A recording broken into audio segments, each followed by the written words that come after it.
네, 오늘은 부활주일이에요. 이 부활이 메시지가 무엇일까? 부활은 우리들에게 우리가 모르는 무엇이 있다라는 걸 언제나 알려줘요. 우리가 경험하지 못한 그 배후에서 반드시 우리를 부활로 이끄시는 능력의 손길이 있다. 그와 같은 삶에 우리는 동참할 수 있다라고 하는 그 메시지가 분명히 있고, 우리들 앞에 큰 벽이 있다 할지라도 그 벽 뒤에는 반드시 부활이 있다, 소망이 있다 라고 하는 그런 메시지가 우리 삶 가운데 부활하신 주님 그 인격의 형태로 들어와 있습니다. 그래서 그리스도와 함께하는 삶이라고 하는 게, 모든 사람들은, 모든 사회는 나는 나 너는 너라고 이야기하지만 우리들을 하나로 묶는 진리가 되십니다. 그와 같은 모습이 오늘 성경 본문에도 나와 있어서 새로운 삶을 살아가는 그리스도인들은 어떤 모습일까를 한번 요한복음 18장을 통해서 알아보고자 합니다. 이제 혼자 사는 세상이에요. 젊은 축으로 갈수록 어떤 성경, 전 우주를 이야기하는 성경보다는 나 개인이 소소하게 즐길 그런 걸 찾죠. 그래서 집을 얻을 때도 편의점이 근처에 있는지 알아보고 집을 얻는 시대가 됐어요. 거대 담론이라든지 자본주의라든지 사회주의라든지 뭐 이런 게 아니라 개인이 중요한 그런 시대가 되었고, 그러나 그것이 불완전하다고 여기기 때문에 SNS에서 또 자기를 드러내고 거기에서 사람들과 같이 하려고 한단 말이에요. 그러니까 인간은 완성체를 향해서 나아가요. 혼자서는 불완전하다는 것을 본능적으로 느끼기 때문에. 그리고 개인이 중요한 거 맞죠. 저는 그 전두환 씨의 그 손자 되는 사람, 전우영인가? 그 손자의 그 행보를 보면서 한 사람의 어떤 이 행동이 그렇게 중요하구나. 이 시대 가운데서 전두환 씨의 손자가 자기 할아버지의 잘못을 대신 사과하고, 또 광주 망월동 그 묘역에 가서 자기 옷으로 그 묘지를 이렇게 딱 닦더만요. 한 사람 한 사람이 이렇게 중요하다라는 사실을 발견했습니다마는, 그러나 그것이 다른 사람들과 같이 하는 행보가 아니라면 또 얼마나 연약한 것인가, 이런 것도 생각해 봐요. 그래서 개인이지만, 그리고 서로 나와 너가 다르지만 예수 안에서 하나다라고 하는 메시지가 요한복음 18장에 있음을 보게 됩니다.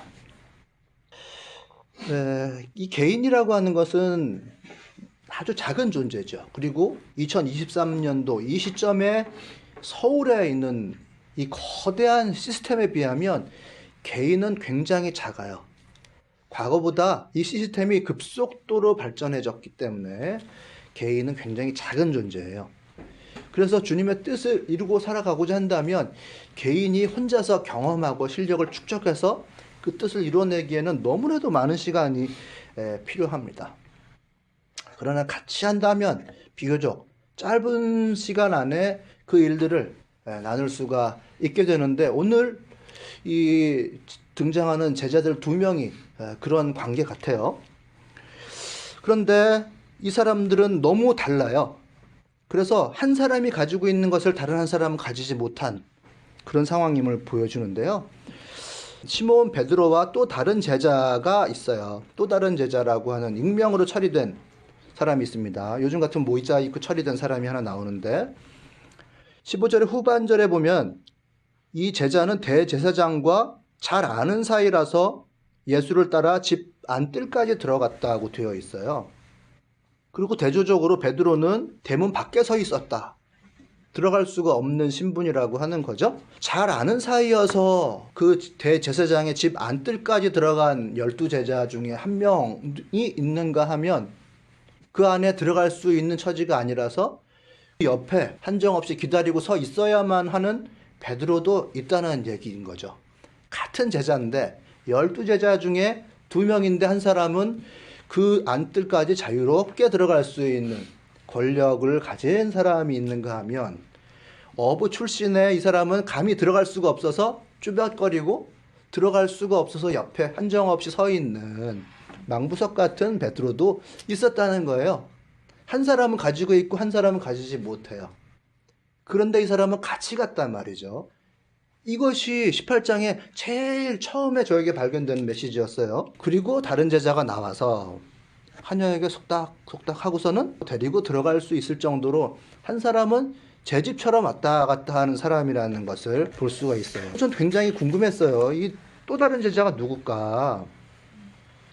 그 대제사장과 잘 아는 사이라고 되어 있는데 사실 이 사람 대제사장은 아니에요. 사실 앞 구절 읽어보면 안나스라고 하는 사람인데 전직 대제사장의 집으로 사실은 비공식적으로 예수님이 체포돼서 끌려온 상황입니다. 유대인들에겐 사제단, 산헤드린이라고 하는 종교 사제단이 있는데 그 사제단이 비공식적으로 권위를 부여해서 권력을 아직까지 유지하고 있는 자 안나스예요. 거기로 체포되어 왔는데 그 집을 자유롭게 드나들 수 있는 자, 또 다른 제자는 그 사람이에요. 그 안나스는 물러난 뒤에도 유대의 종교인들 사이에 상당한 영향력을 가지고 있는 사람인 게 분명하죠. 거기로 체포되어 왔으니까. 이 사제단 내에서 고위직 가문 사이에 인맥이 탄탄한 것으로 보입니다. 이 안나스는. 그 인맥 중에 속한 사람이 바로 이 또 다른 제자라고 신학적인 상상을 한번 해볼 수가 있는 거예요. 그 또 다른 제자, 익명 처리된 이 사람은 최고 권력을 가지고 있는 사람, 집안의 인물이겠죠, 아마도. 그리고 해드린 공의의 체제에서 아주 잘 지내는 사람입니다. 그러면서도 12제자 중 한 사람이란 말이에요. 참 신기하죠? 근데 이렇게 다른 권력자 중 집안 한 사람이 어떻게 12제자, 최종 남은 12제자 중에 한 명일까? 그게 우주 질서 중 하나인 것 같습니다. 그 서클 오브 라이프라고 하는 노래 한번 소개해드린 적이 있는데 어떤 사람은 길가에 뿌려진 채로 태어나요. 엘튼 존의 노래 가사에 그 엘튼 존 버전에서만 있어요. 어떤 사람은 별들 사이로 싹 날아가는 우주선을 타고 태어나요. 어떤 사람은 막 풍랑 치는 데서 항해를 해야 하는 사람으로 태어납니다. 불공평하죠. 어떤 사람 마사이족처럼 이 흉터를 가지고 살아가야만 해요. 어떤 사람은 먹히고 어떤 사람은 먹습니다. 이게 사는 되지만 산불이 거대하게 밀림에 나면 결국은 한 방향으로 한 동지가 되어서 같이 뛰어갈 수밖에 없다. 그런 얘기가 나오거든요. 인간이 자기의 위기라고 하는 걸 느끼면 피난처 되신 하나님을 찾고 환난 날에 도움 되실 하나님을 찾을 수밖에 없어요. 내가 권력을 가졌건 돈을 가졌건 그 어떤 인맥을 가졌건 간에 내가 그런 존재구나. 결국은 산불 나면 한 방향으로 뛰어가야 될 존재라고 하는 것을 느낀 그 또 다른 제자는 그 많은 것을 가졌음에도 불구하고 12명 제자 중 하나가 되어서 이 어부 출신의 베드로와 함께 죽을 사지인 이곳으로 왔단 말이죠. 그러면서 자기 안방처럼 다닐 수 있는 그런 것이고 우리가 볼 때 베드로는 완전히 타지인 최일선으로 와서 죽을 사지로 와서 들어가지도 못하고 있었다라고 하는 거예요. 결국은 섞여 살 수밖에 없다. 섞여 산다. 그 모순을 볼 것이냐? 그 질서를 볼 것이냐? 결국 섞여 살게 되어 있구나. 왜냐하면 하나님은 피난처시요. 환난 날에 만날 큰 도움이시기 때문에 거기로 올 수밖에 없다.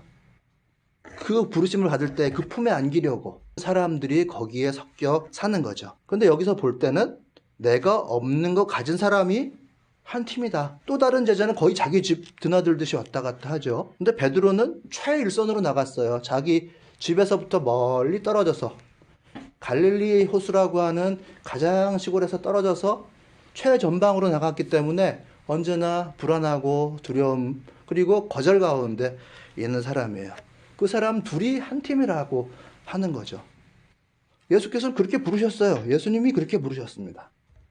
그게 한 팀이에요. 다른 자들이 한 팀입니다. 17절에 보니까 그런 사정이 자세하게 나와요. 그때 문지기 하녀가 둘 다가 아닌 베드로에게만 혐의를 뒤집어 씌웁니다. 당신이 예수의 제자 중 하나가 아니냐고 지목하고 물어버려요. 아니요라고 이제 부인합니다. 부인할 수밖에 없어요. 내 영역이 아니기 때문에 사람이라면 살기 위해서 거짓말을 할 수밖에 없는 그런 상황에 내몰리고 베드로의 3번의 부인의 사건이 이후에 따라 나오거든요. 베드로는 이전에 죽기까지 예수님을 따르겠다고 선언했어요. 실제로 그런 마음이 있었어요. 하지만 예수님의 예언대로 닭이 울기 전에 그 이후에도 이제 제가 생략했습니다마는 베드로는 2번 더 예수님을 부인해요. 제자가 아니라고 부인합니다. 생명을 부지하기 위해서 그렇게 할 수밖에 없었어요. 자기 집이 아니기 때문에 이 또 다른 제자는 아무 문제 없이 같이 들어갔음에도 불구하고 이 하녀에게 이 사람 데리고 들어간다 하고서 얘기할 수 있을 정도로 아주 익숙한 곳에 그냥 들어갔어요. 하지만 베드로는 거기에서 신앙의 고백을 강요당하는 그런 곳으로 들어갈 수밖에 없었습니다. 사람은 좋든 싫든 섞여 산다. 섞여 살게 되어 있다. 어떤 이는 소유하고 어떤 이는 힘들게 살아가는 것 같아요. 그게 육체를 가진 사람이에요. 베드로는 그 자기 환경이 아닌 곳에 남의 공간, 남의 시간에 믿음이 있는지를 시험 받아야 신앙 고백을 강요받습니다. 또 다른 제자는 그의 믿음에 대해 예수에 대해 질문받는 일이 없어요. 편해요. 그 자리에 예수의 신문 자리에 들어갑니다. 그런데 이 2 사람이 되게 모순적인 관계처럼 보이지만 사실은 굉장히 협력적인 관계에 있다는 게 중요해요. 2 사람은 편안해요. 아까 읽었습니다. 시몬 베드로와 또 다른 제자만 예수를 따라갔어요. 아주 협력적인 관계예요.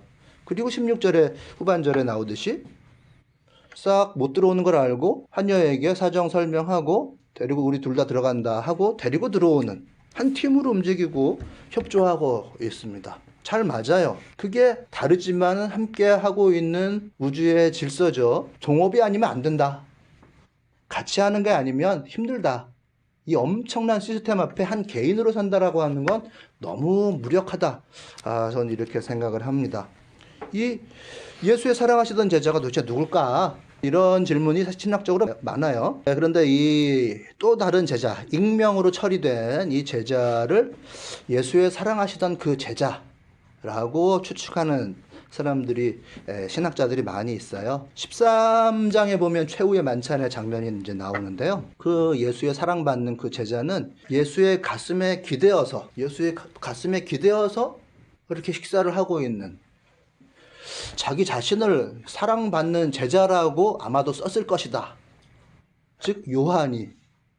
그리고 요한은 여기에서 그 사람인지 누군지 모르게 하려고 일부러 또 다른 제자라고 익명으로 처리했을 것이다 라고 추측을 하는 신학자들이 많이 있습니다. 그렇다면 이 사람은 굉장히 사랑받는데 익숙한 사람이라고 봐야 되겠죠. 또 그리고 많은 사랑과 보호를 받는 그런 사람이라고 사람들은 생각할 수 있다. 그런데 그 만찬, 최후의 만찬 장면에 보면은 서로 이 베드로와 그 사랑받는 제자가 사인을 주고받아요. 예수를 팔 자가 있다라는 언질이 주어지자마자 베드로가 말을 하지 않고 눈짓을 보내서 야, 누군지 알아봐 라고 그 사랑받는 제자에게 전달을 하고, 그 사랑받는 제자는 예수님께 팔자가 도대체 누굽니까? 라고 물어보는 광경이 나와요. 이 2 사람은 자기네들끼리는 잘 통해요. 잘 안 통하면 눈짓으로 그 메시지를 전달하라고 얘기할 수가 있겠어요? 그렇잖아요. 말을 해야 전달할 수 있는 사람이 있는가 하면 눈짓만으로 알아볼 수 있는 사람들이 있는데, 이 2 사람은 그냥 잘 통하는 사이였다라고 하는 것을 보여주는 거죠. 그리고 2 사람이 끝내 예수의 심판받는 자리까지 갔어요. 둘인 죽이 잘 맞습니다. 이 같은 자리에 있는 사람의 이 마음 편안함이라고 하는 게 얼마나 중요한가? 차이가 중요한가? 그 불합리에 주목할 수도 있어요. 당연히. 한 사람은 왜 이럴까? 한 사람은 왜 이럴까? 한 사람은 돈이 많네? 권력이 있네? 한 사람은 아무것도 없네? 이게 뭐냐? 예, 주목할 수도 있습니다만 그 만남이 중요해요. 만남이 중요하다는 말로는 표현이 잘 안 되는 것 같아요. 중요해요. 그렇게 만났다라고 하는 것은 그 무엇보다도 소중합니다. 예수의 부르심 안에서. 환난날에 도움될 그분 앞에 갔다라는 점에서 예수가 피난처라고 하는 것을 받아들이고 결국은 한 방향으로 뛰어갔는데, 진짜 피난처가 어딘지를 서로 알아본 사람들의 만남, 그 만남처럼 소중한 것은 없다. 다르다라고 하는 것을 주목할 수는 있어요. 하지만 그 만남은 대단히 소중합니다. 나도 행복하고 너도 행복한 거, 그 관계. 나도 행복하고 너도 행복한 그 관계를 만들어가기 위한 그 자세, 그 관점, 그 시각은 굉장히 중요하다고 봐요. 내가 없는 것을 가지고 있는 사람이 반드시 내 옆에 있어요. 그런 것을 비껴서 만나게 되는 부부관계는 전 별로 본 적이 없습니다. 거의 그렇게 되어 있어요. 저는 하고 싶다라고 하는 생각을 참 많이 해요. 할 수 있다. 아니면 해야 되는데, 저거 내가 가서 해야 되는데 라는 생각을 많이 해요. 뭐 제 아내는 안 돼. 할 수 없어. 생각해 봐야 돼. 거의 이런 구조로 사람 만나게 되어 있어요. 생각이 깊고 많은 사람은 아이고 이거 해야 되는데 이거 내가 나서야 되는데 라는 사람과 보통 만나게 되어 있습니다. 아이고 이거 포기해. 안 돼. 에이 안 돼 안 돼 안 돼. 하는 사람 옆에는 이거 해야 되는데 이거 내가 나의 부르심인데 하는 사람이 꼭 있게 돼 있어요. 저는 많은 부부들을 보진 못했지만은 그래도 이게 드문드문이 부부들을 보게 되고 갈등을 조절하기 위해서 의견을 좀 물어보러 오는 분들이 계신데 100%라고 얘기해도 과언 아니에요. 100% 거의. 어떤 사람이 가진 것을 어떤 사람이 가지지 못해서 그걸 보충하느라고 만난 것 같아요. 거의 그렇게 쌍이 되어서 오는 거를 보게 되고요. 부부 안에서 그렇다면 또 사람들이 모여 있을 때는 그렇게 저렇게 다른 사람들이 모여서 만나는데 그 만남이 얼마나 소중한가. 그렇게 만나는 것은 거의 기적이라고 저는 생각하거든요. 그 만남을 소중하게 그 안에서 편안함을 서로 찾아가는, 조절하는, 그 안에서 너도 행복하고 나도 행복한 그런 관계를 만들어 나가는 것이 무척이나 중요하다. 자, 너도 편안하고 나도 편안하다. 나도 행복하고 너도 행복한 것처럼 중요한 것은 없다. 왜냐하면 너와 나는 다른 존재이기 때문에. 저는 자기 자신을 쳐갖고 바꾸는 사람을 본 적은 거의 없는 것 같아요. 그 사람 뭐 10년 전이나 10년 후나 거의 비슷하지 막 신앙생활을 열심히 했다고 해서 확 달라져서 제 앞에 나타나는 사람을 본 적이 없어요. 자기를 바꾸는 사람을 본 적이 없습니다. 그럼 너를 바꿔라 라고 얘기했을 때 상대방이 바꿔지겠냐? 그거는 뭐 거의 안 되는 일 같고요. 나와 네가 어떻게 하면 좀 편안할 수 있을까? 편하게.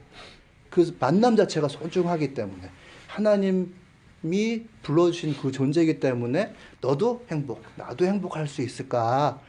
그것보다 더 중요한 게 있을까요? 인생이 짧은데. 저는 요 사역을 시작할 때 10년 전에 교회와 즐거운 반딧불이 사역을 시작할 때 준비를 거의 하지 않고 시작을 했어요. 비영리적인 이런 일을 하잖아요. 돈을 벌지 못할 그런 상황에서 저는 처음 1년간 저를 이 사역을 할 수 있도록 지원해 준 부자를 만났어요.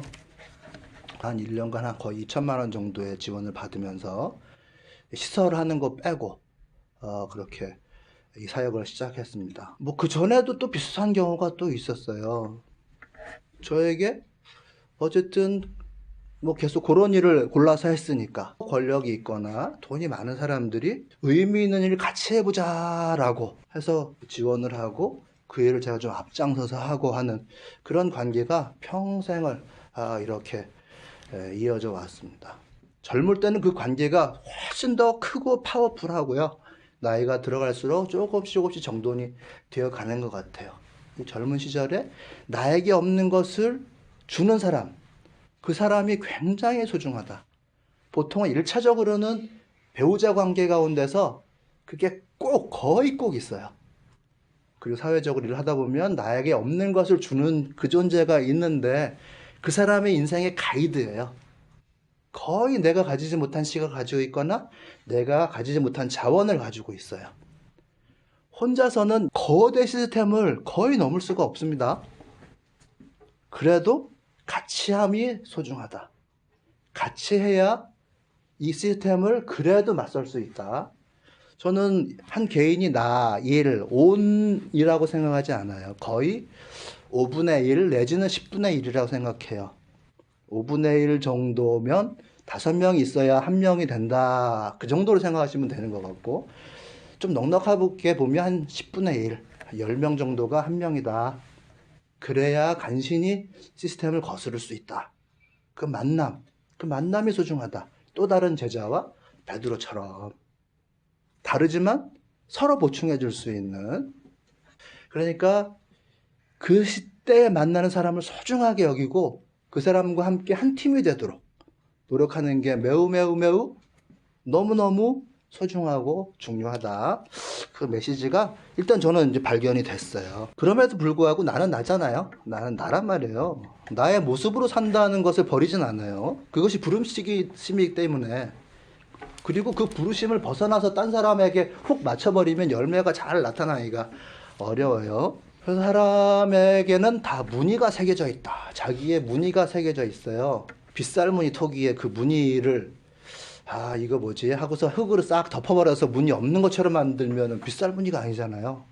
나에게는 무늬가 새겨져 있는데 그 무늬를 최대한 살려라. 내가 가지고 있는 것이 굉장히 중요하고 상대방은 반드시 그걸 보고 나와 함께 하려 한다. 자기의 부족함을 보충하기 위해서. 저는 평생 제 인생을 계속 보면서 그걸 보충하려 하는구나, 저 사람은. 그때는 몰랐고 지금은 알게 됐어요. 나의 어떤 측면 때문에 그가 나에게 손을 내밀어 줬구나. 이 베드로가 그러면 어떤 무늬를 가지고 있냐. 그냥 이것만 본다고 하면 이 주인의 곁에, 자기 스승의 곁에 존재하려고 하는 베드로잖아요.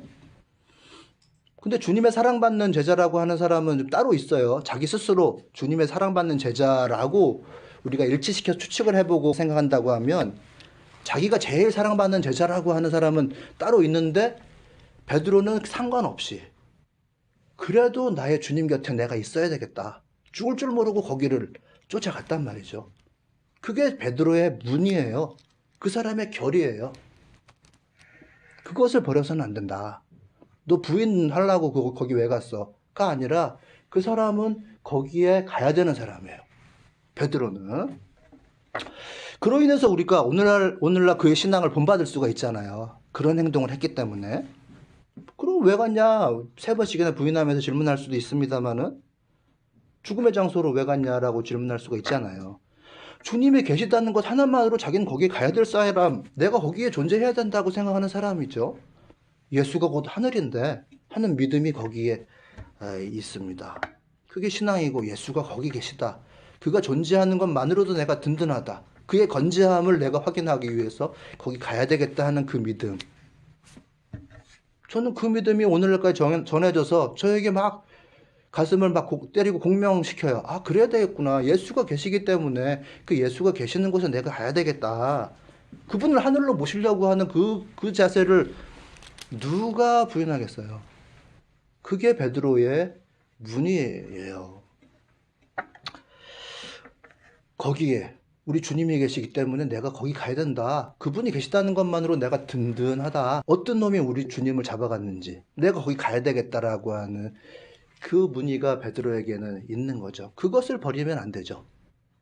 세상에 어떻게 나를 덫을 하려 하더라도 나의 문의는 있다. 나의 문의 그대로 살아가는 거, 이게 중요하고 그게 부르심이고 베드로의 결이에요. 우리의 결이 있듯이 베드로의 결은 그것이 되어서 그것대로 살았을 때 오늘날 수천 년이 흐른 지금까지 우리들에게 귀감이 되잖아요. 열매가 그 사람 그대로 살았을 때 열매가 되잖아요. 우리가 따르게 되죠. 그래서 그의 결대로 살았다. 그것이 열매가 되더라 하는 것을 우리는 발견해요. 또 다른 제자도 마찬가지죠. 또 다른 제자도 여기서 굳이 익명으로 처리하고 자기는 뒤에 있었지만은 그 안나스의 뜰 안에서 이 벌어진 사건을 이렇게 자세하게 관찰하고 기록할 수 있었던 사람은 이 또 다른 제자라고 보는 게 타당할 것 같아요. 그렇죠? 아무도 안 따라갔으면 그걸 누가 적었겠어요. 본 적도 없고 그냥 거기서 묻혀버리는 일이죠. 정말 어디 밀실에서 벌어진 일인데. 그러나 그 사건이 아주 세세하게 기록이 돼 있단 말이에요. 못 들어가고 우두커니 서 있는 데서부터 들어가는 경위까지 정확하게 적혀져 있고, 그리고 3번이나 이 사람 저 사람에 의해서 신앙의 고백을 강요받는 상황까지 모두가 자세하게 적혀져 있어요. 이걸 적은 사람이 없었다면 우리가 어떻게 알았을까요? 그 사람 또한 자기의 결로 살은 거예요. 그것을 거의 동행한 또 다른 제자가 적었다고 보는 것이 맞겠죠. 우리나라에서도 이제 점점 이 아카이브라고 하는 개념이 굉장히 중요해졌어요. 아카이브, 사건이 일어난 것을 그대로 적어놓고 기록하고 그것을 보관하는 사람입니다. 어떤 사건이 발생했다. 큰 사건이 발생했다. 이태원에서 어떤 사건이 발생했다. 세월호가 발생했다. 하면 그것을 하나하나 다 추적해서 세부적인 일까지 다 모아놓고 그것을 추후의 사람들이 해석하고 분석하고 그런 일들이 또 발생하면 어떻게 대처할 것인지를 정확하게 분석하기 위해서 모아놓는 일을 하는 사람이 있거든요. 그 사람은 또 그렇게 사는 거예요.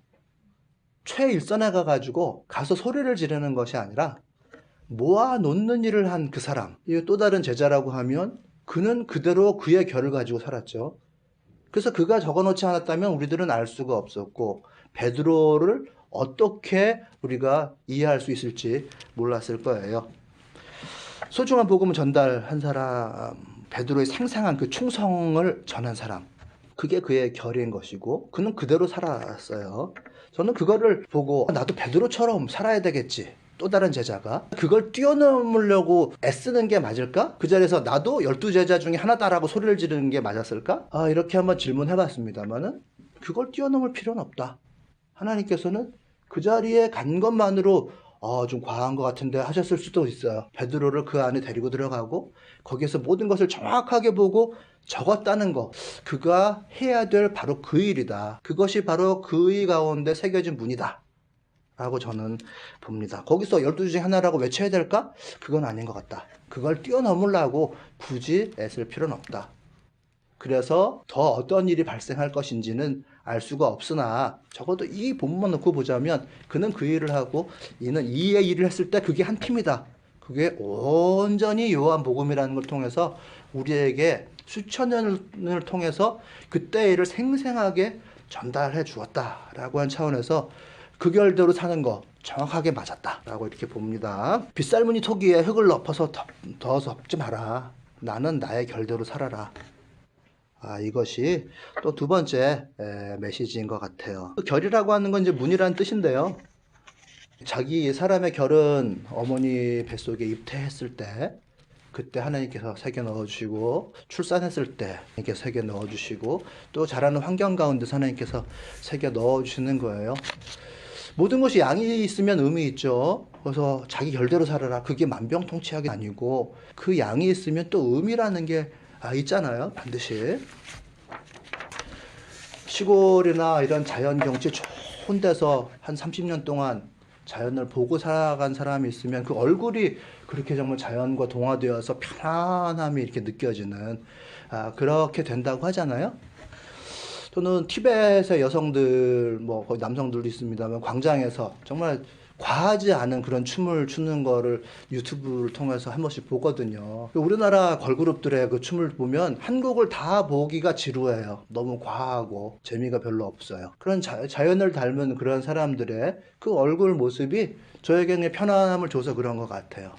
그런 사람이 그런 환경 가운데서 그런 결을 가진다는 건 충분히 이해할 수가 있어요. 좀 반대의 경우도 생각을 해봅니다. 제가 얼굴이 많이 상한 게 그 고대 앞에서 한 5년 정도 라면 장사를 할 때 많이 상했거든요. 근데 그 한 5년 정도 했지만은 제가 아까 그 예를 든 대로 30년, 6배를 해서 30년을 했다. 그 기름이 굉장히 많잖아요. 라면 그릇에는. 그거를 보고 닦는 거를 그 기름의 그 불쾌감을 한 30년 정도 경험했으면 그 얼굴이 어떻게 변했을까? 그 설렁탕집 하는 친구분 얘기를 가끔가다 그 남편이 하시던데 말이죠. 그 30년 동안 그 할아버지가 닦으신다고 얘기를 들었어요. 그 찐덕한 그 설렁탕 그릇을 무거운 것을 30년 동안 만약에 닦았으면 자연을 보면서 아름다운 꽃을 보면서 얼굴이 활짝 핀 사람과 다르게 그 얼굴이 어떻게 변했을까? 그런 생각을 해보게 돼요. 그러면 다른 무늬가 새겨질 수 있겠다. 그 불쾌감을 가진 사람의 얼굴이, 힘든 사람의 얼굴이 새겨질 수 있겠다.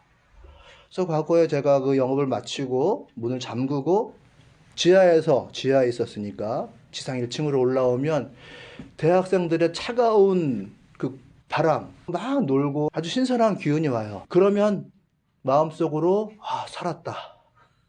오늘 하루도. 이런 마음이 온단 말이죠. 그렇다면 지하에 있을 때 그 기름을 만지며 설거지하던 나의 마음은 무엇이었을까? 그 환경에서 생긴 나의 결은 무엇이었을까? 그렇잖아요? 그 불쾌감을 가지고 평생을 살 수는 없으니 또 조절해야 될 필요가 있을 때가 반드시 음양으로 있단 말이죠. 안 맞는 것을 맞추어 가려고 할 필요도 있어요. 나에게 주어진 사람이라 할지라도 안 맞는 것을 맞추어 갈 필요가 있단 말이죠. 뭐 설교만 듣고 가서 이 사람이 나의 사람이다. 그러나 안 맞는 부분이 발견되는 게 현실이란 말이에요. 그러나 안 맞는 것을 맞추어 가는 것도 나의 모습을 알아가는 데서부터 출발합니다. 결국 나의 무늬가 무엇인지를 알아가는 데서부터 출발해요. 전 부부간에 불화로 상담하러 오시는 분들을 가끔가다 뵌 적이 있는데요. 둘이가 어떻게 맞춰야지를 얘기해서는 아무 답이 나오지 않고요. 일단 상담의 주체가 누군지가 보통 정해지거든요. 한 사람은 뒤에 있고 한 사람이 전면에 와서 적극적으로 임해요. 그러면 그 사람의 모순이 무엇인지를 발견하는 게 거의 다라고 할 수가 있어요. 여러분, 사람 가운데 모순이 있습니다. 죄인이라는 말, 사람은 죄인이라는 말을 어떻게 생각하시는지 그 신학적으로 제가 그의 결과에 대해서는 굳이 여기서 말씀드리지 않겠어요. 모두 자기의 모순을 가져요. 그 부분을 해결을 해야 됩니다. 모순이 있어요. 자기 생각과 자기 진짜하고 다를 경우가 많고 나의 마음과 행동이 다를 경우가 굉장히 많아요. 그래서 나는 안 그런데 실제로 그러나 나는 공격적이거나 그 부메랑이 나에게 돌아와서 또 자해를 하는 경우도 있단 말이에요. 굉장히 중요해요. 저는 핸드폰에 어째 그리 평생 조심하고만 사셨어 라고 하는 문구를 적어 갖고 다녀요. 제가 어느 날 갑자기 그렇게 정말 나 스스로가 슬퍼서 어째 그렇게 평생 조심하고만 사셨어 라는 말을 어플을 깔아가지고 핸드폰 바탕화면을 만들어가지고 제가 깔고 다녔어요. 지금도 깔려 있긴 해요. 근데 객관적으로 제가 조심을 많이 했느냐 하면 데이터상으로는 조심을 많이 안 했어요. 그러니까 어떤 행동에는 생각을 충분히 해야 되잖아요.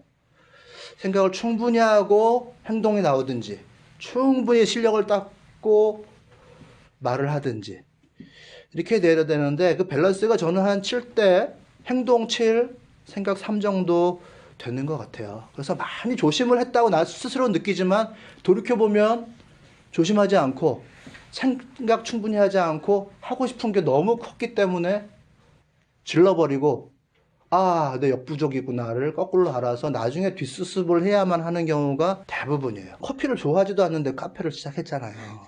카페를 좋아하지도 않는 카페를 잘한다는 게 말이 안 되거든요. 근데 필요하다, 해야 되겠다라는 생각이 앞서서 충분히 준비하지도 않고 시작을 했어요. 라면, 저는 인스턴트 라면 먹지 말아야 된다고 생각하던 사람인데 그냥 생각 안 하고 했어요. 준비를 안 했어요. 생각을 충분히 하지 않았어요. 조심 많이 하지 않았어요. 그럼에도 불구하고 나 스스로는 어떻게 이렇게 조심하고서 벌벌 떨며 살았냐라고 하는 마음은 가득 차 있어요. 사람은 자기 객관하고 자기 마음이 다릅니다. 절대 다릅니다. 나 이렇게 조심하며 살았는데 그래서 결과적으로 인생이 뭐지? 라고 생각을 하게 된다는 거죠. 그게 모순이에요. 자존심 끝판왕 건드리면 확 한 사람이 오셨어요. 그런 경우가 많아요. 그런데 자존심 뭉개면서 이때까지 살아왔다고 말씀하시는 경우가 대부분이란 말이에요. 건드리며 팔을 하는데 나는 뭉개며 살아왔다는 거죠. 겉하고 자기 생각이 달라요. 보통 다릅니다. 그 부분을 잘 발견해서 그 부분이 감정으로 남아있지 않고 어떤 법칙이 되어야 서로 간에 조절이 가능한 거예요. 그래서 자기를 알아라. 자기 무늬가 원래 무늬가 어떤 것인지 잘 알아라. 그래야만 그것이 같이 살 수 있는 유일한 탈출구가 된다. 그냥 감정으로는 협상이 안 되더라고요. 그래서 자기를 모르면 공격하는 무기가 되는데 상대방을 공격한다기보다도 자해하는 그런 무기가 됩니다. 자, 다르지만 한 팀으로 나왔다라고 하는 것은 그런 뜻으로 좀 이해가 됐고요. 그렇다면 우리들은 한 팀이다. 그런데 그것은 진리로 한 팀이라고 저는 생각해요. 예수님께서는 그 진리를 우리들에게 주셨고 그 진리에서 한 팀이 됐다 라고 봅니다. 그 19절에서부터 22절까지는 이제 신문하는 내용이에요. 제사장은 제자들에 대해서 네 가르침이 무엇인지에 대해서 물었는데요. 예수께서는 나는 드러내놓고 이 세상에 말하였다. 언제나 나는 유대 사람이 모이는 회당과 성전에서 가르쳤고 아무것도 숨어서 말한 적은 없다. 그런데 어찌하여 나에게 묻느냐? 내가 무슨 말을 하였는지 들은 사람에게 물어보아라. 내가 말하는 것을 알고 있다. 예수께서 이렇게 말씀하시니 경비병 하나가 서 있다가 손바닥으로 예수를 치고서 말하기를 대제사장에게 그게 무슨 대답이냐 하였다. 그러니까 예수님께서 그 사람에게 내가 한 말에 잘못이 있다면 잘못되었다는 증거를 대어라. 그러나 내가 한 말이 옳다면 어찌하여 나를 때리느냐. 그러니까 제자들과 가르침에 대해서 신문을 했다는 것은 질서를 따지는 거예요. 율법의 도를 넘었는지 제도를 깼는지 최대치로 한다 하더라도 로마 제국의 제도상의 어떤 그걸 넘었는지를 물어보는 것입니다. 그러나 예수께서는 드러내놓고 세상에 말했다 라고 말씀하시거든요. 드러내놓고서 다 얘기했으니까 숨길 게 아무것도 없다. 이 세상이라는 말은 코스모스인데요. 성경에서는 이 세상을 가리키는 단어가 3개가 있어요. 그 중에서 뭐 오이코노멘, 아이온 이렇게 되는데요. 아이온은 현세와 내세를 가리키는 세상이고 오이코노메는 정말 사는 사람들, 지구촌 이것을 의미해요. 그러나 이 코스모스라고 하는 것은 하나님의 질서가 철저하게 관철되는 곳. 죽을 짓을 했으면 죽고 살 행동을 하고 살 곳에 갔으면 사는 그런 철저한 하나님의 질서가 통하는 그 세상에 나는 얘기했다라고 예수님은 얘기하시는 거예요. 그러니까 제사장의 질문은 자신의 좁은 질서 안에서 이야기고 예수님은 온 우주의 질서와 사람들과의 인과 관계 가운데서 말씀하셨고 그것이 모든 사람에게 점점점 전파되어 가고 있는 중이니까 그들에게 물어보아라 이렇게 말씀을 하십니다. 그때 경비병이 예수를 때리거든요. 경비병이 한 짓은 그 좁은 질서 안에서 예수의 행동은 그것을 회방하는 짓이다 라고 이렇게 얘기한 거예요. 예수님께서는 증거를 대어라 라고 이야기를 하십니다. 이제 하나님의 뜻이 명확하다. 증거를 대어라. 그 인간의 제도, 좁은 제도 가운데서 네가 권력을 갖고 있지만은 이젠 때가 찼다. 바른 증거를 갖고 있지 않으면 이제 너는 죽는다. 살 길을 찾아가라. 바른 증거를 가지고 있는지를 예수님께서는 요구를 하시는 거예요. 내가 무엇이 잘못되었는지 증거를 대어라. 증언해라. 아니면 증인을 세워라. 진리 가운데서 네가 바른 태도를 가지고 있는지를 질문하십니다. 심판정에서의 태도를 분명하게 해라 라고 말씀하시는 거죠. 이후 예수님께서 이 재판정에서 발언하신 것이 몇 가지가 되지 않아요. 여러 가지로 얘기하시는 것이 아니라 질문하더라도 입을 다물고 말씀을 하지 않으십니다. 그러나 그 몇 가지의 대답은 진리에 속했는지 나의 질서와 세상의 질서는 완전히 다른데 하나님의 질서에 속한 진리를 가지고 있는지에 대해서 질문을 하세요. 이 경비병에게 증거를 대하라. 그 진리 가운데 있는지.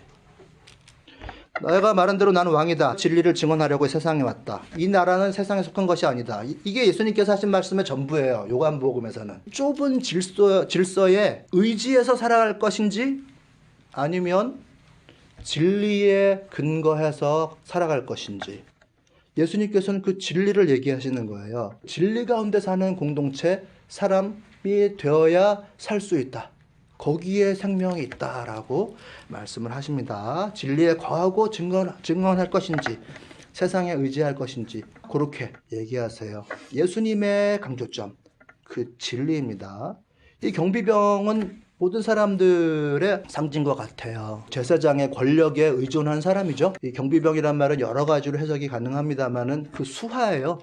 그리고 처벌을 대신해 주는 사람, 사형에 처할 사람이면 사형을 시키고 때릴 사람이면 때려주는 톱니바퀴와 같은 존재고 물질과 같이 쓰이는 존재예요. 자기 생각 없이 사전적인 의미로는 핸드, 손으로 일해주는 사람, 몸을 써가지고 자기 생각으로가 아니라 그 밑에서 수하로 물질처럼 움직이는 사람입니다. 그 제사장의 권력에 기대어서 자기 생각 없이 살아가는 사람이 이 경비병인데요. 그에게 너에게 진리가 있느냐? 그 진리에 기대서 증언해라. 아니면 살고 아니면 죽는다. 라고 예수님께서는 마지막 최후의 통첩을 하시는 것입니다. 진리 안에 거하는지를 질문받아요. 우리 모두가 진리 안에 거하는지 질문받습니다. 하나님의 뜻을 알고 그 안에 거하려고 하는지 아니면 세상에 의존해 살아가려고 하는지 정확하게 알지 못하면 헛바퀴를 돌리며 사는 거죠. 알아야 생명을 얻습니다. 예수님의 마지막 메시지는 그거예요. 진리의 그리스도를 배워야 산다. 우리 진리의 주님과 함께 삽시다. 베드로가 여기서 보여준 그 모범 참 굉장히 중요하다고 생각해요. 부활의 예수님과 미리 함께 하고 있어요. 베드로가 보여준 그대로 예수님이 거기에 계시기에 나도 그 주인과 함께 한다. 예수님은 내 마음에 담고 예수님과 함께 살아간다는 믿음보다 더 중요한 출발점은 없는 것 같습니다. 예수가 곧 하나님이시다, 하늘이다 라고 하는 그 믿음인 거죠. 예수님 때문에 내가 숨을 쉴 수 있다라고 하는 그 겸손함, 여기서부터 출발하는 진리, 예수님을 하나님으로 모시려고 하는 그 신앙을 가슴에 품는 것, 여기에서부터 우리들의 신앙의 진리는 출발해요. 그게 실체죠. 실체가 있는 나예요. 진리 가운데 거하는 나. 그 실체가 없으면 나의 감정에 충실할 수가 없어요. 흔들리게 되고 무엇에 의지하게 됩니다. 그러면 이제 주변인들의 감정에 휩쓸리잖아요. 나의 실체가 없으니까 좌지우지 됩니다. 뭐 요즘 재밌게도 갑자기 법륜 스님의 그 증문즉설이 자꾸 유튜브에 떠가지고 보게 되는데요. 그 경제력에 대한 열등감?